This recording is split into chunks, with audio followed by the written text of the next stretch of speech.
There are so many migraine diets. How do you know which one to try? Gluten-free, dairy-free, keto, paleo, AIP. It's so confusing. And then on top of that, you think that you've got some things nailed down and you eat it and you think it's a trigger, but then you can eat it the next day and it seems fine. But then the next day it seems to trigger you. So, what gives? Well, I've seen that over the course of my career of treating chronic migraines that there are five main types of diets that seem to work for the largest percentage of people. So I wanted to share those with you and tell you some of the things that you can look for to decide which one would be right for you to try, as well as a very important piece of information that most people don't understand about their diets. And it has to do with the bathtub. So I'll share that in just a second. So my name is Dr. Tanya Paynter. I'm a naturopathic doctor and also have suffered from migraines myself for the better part of my life since I was a teenager. And I've been able to figure out how to get mine under control. And I've since helped hundreds of women also figure out what their triggers are, why they're out of balance, and help them heal so they can add things back in instead of living that restricted lifestyle and being in fear all the time of, what's causing their migraines or if they're going to get one for that day.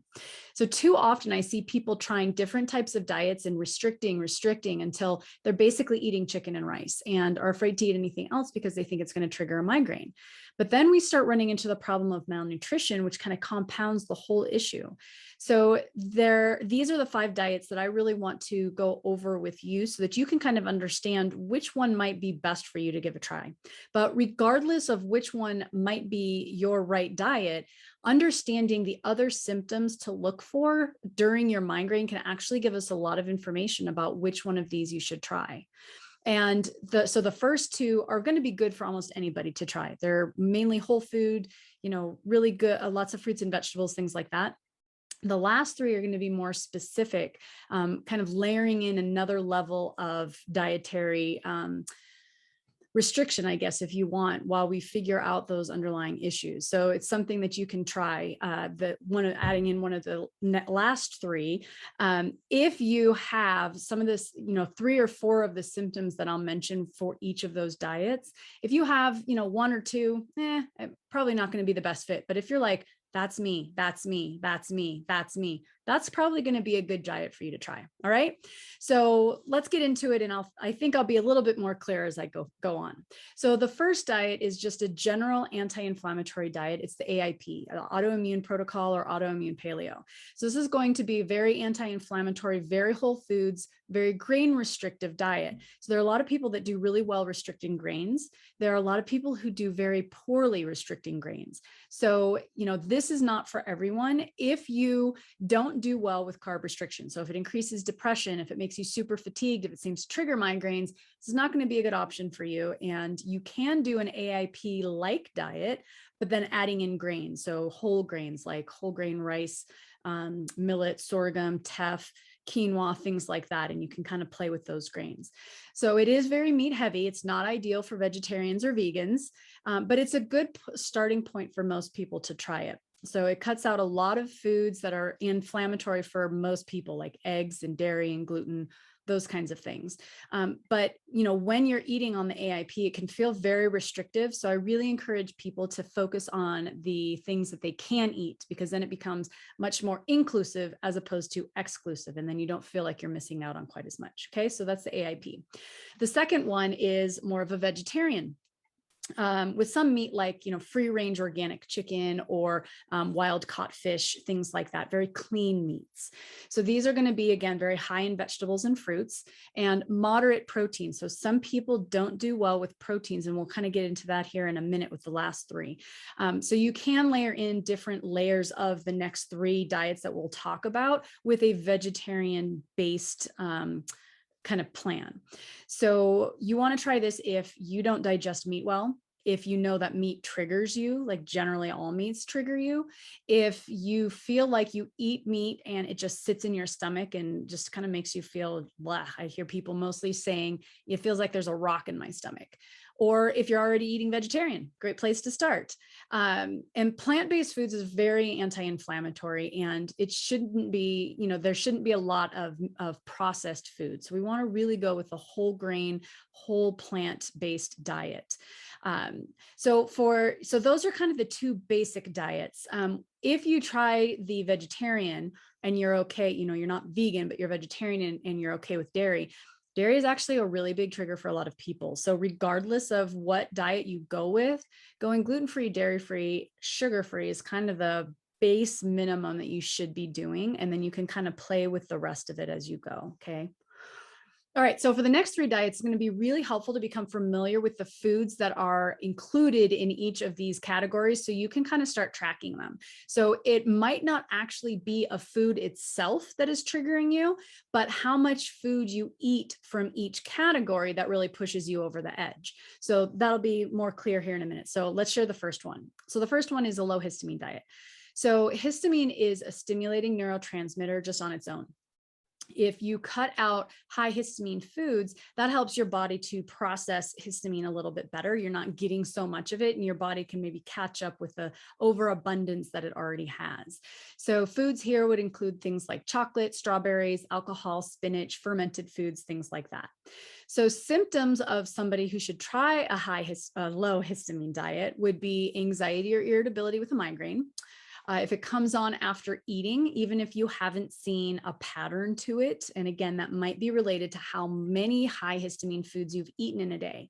So let's take a pause here and look at this a little further. So say you have, strawberry with like a turkey stir fry and some cheese. And then for lunch, you have, maybe some avocado and olive oil and some chocolate for dessert, right? And then you have some turkey and some other things, again, higher histamine foods for dinner, and you end up with a migraine. Whereas the next day, you're like, you aren't eating a whole lot. Maybe you're just snacking a little bit on some crackers or some cereal or something like that, and you seem fine. So it might not be, the food itself that triggers you, because maybe you had that same cereal for breakfast yesterday and it was fine, or yesterday and it seemed like it triggered stuff, but today it's fine, right? Because it's the amount of the high histamine foods you had through the day as opposed to one particular food that triggered it. So hopefully that makes sense. Okay, so let's go back to some of the symptoms. So it comes on after you've eaten, even if you're not seeing a pattern with a specific food. If your migraine is triggered by alcohol, because alcohol both it contains histamine, but it also releases histamine in the body. History of a current diagnosis of asthma, eczema, or seasonal allergies.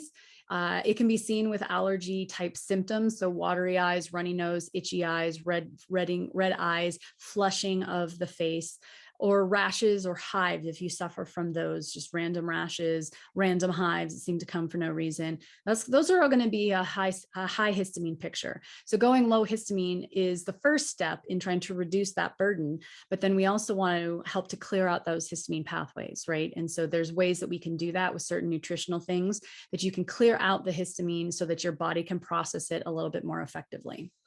All right, number 2 is tyramine. So tyramine is an amino acid that is a precursor to our catecholamines, which is our stress neurotransmitters.